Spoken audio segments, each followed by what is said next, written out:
les terres, le grand-père il a cultivé dessus, à l'époque il connaissait pas le nucléaire. Et puis mon père a cultivé dessus, bon, eux c'était pas très sain, il y avait des produits phyto, mais bref c'était la nouvelle mode quoi, et ils ont arrêté, puis nous on est dessus maintenant en production naturelle, et c'est vrai que, bah voilà, ce qui se passe à côté ça nous fait pas trop plaisir quoi. La loi prévoyait qu'en ce qui concernait l'enfouissement, il devait y avoir 3 sites. Où est-ce qu'on en est de ces 3 solutions? On en est à c'est Bure ou Bure. Ou Bure. Ils vont nous irradier tout le site et peut-être que dans 20 ans, il faudra qu'on s'en aille parce qu'ils auront pollué le coin et il n'y aura plus de place pour nous. Dans 3 ans, il faut qu'on soit prêt, on signe, on est d'accord. Je ne sais pas quel député on aura à ce moment-là pour voter, mais enfin, il faut quand même qu'on fasse gaffe, qu'on ne mette pas n'importe quoi à la Chambre. Ça, c'est le mal de notre époque. On ne pense pas en termes d'humain. Si on trace la courbe de la radioactivité ambiante en moyenne sur la Terre, pendant 4,5 milliards d'années, elle a décru. Et là, on a inversé la courbe de la radioactivité naturelle. Elle a réaugmenté. L'homme est créateur, qui se serve de ses capacités créatrices, c'est bien, mais qui s'en serve, qui n'en soit pas l'esclave. Notre génération a une responsabilité énorme dans l'histoire de la Terre. Et on a les déchets qui vont être là pour l'éternité. Alors là, on les enfuit, on les met on met un couvercle dessus et on pense qu'on a... Enfin, faute de mieux, on résout la question comme ça. Enfin, mais quelle mémoire va se transmettre? Vous comprenez ça? On peut se poser la question.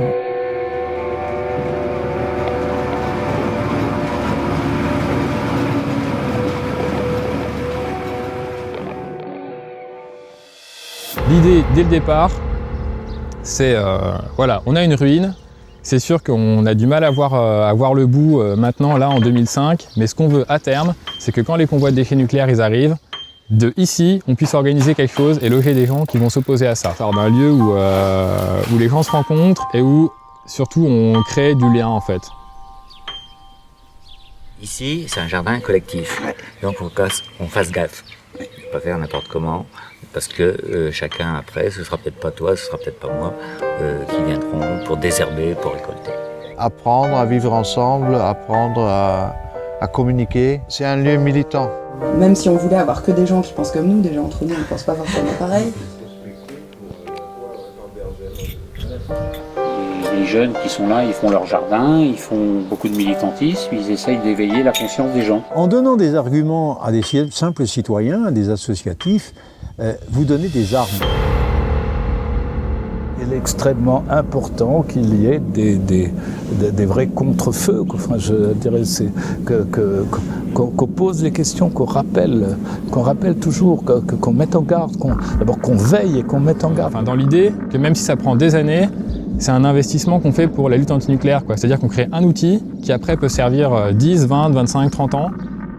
On est sur des générations en fait. C'est pas, quand on sait ce que durent les déchets à vie longue, enfin, par exemple, c'est saisissant, c'est vertigineux même en fait.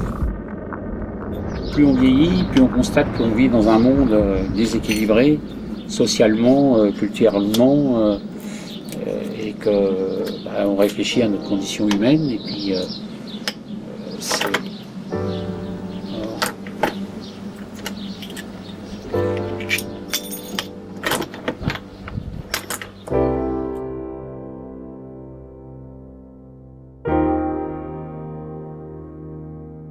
L'homme n'est rien sans tout ce qui l'environne. Enfin, il y a une solidarité très profonde entre les deux. Ce qui environne l'homme, c'est pas fait uniquement pour lui, pour l'utiliser comme il veut. Ils vivent par ça. Donc, il y a une solidarité à entretenir. Enfin, donc, quand il veille sur lui, ou sur les autres surtout, en fait, c'est pas. Il faut nécessairement qu'il veille sur la nature. Et quand il veille sur la nature, il doit veiller sur lui aussi, en fait.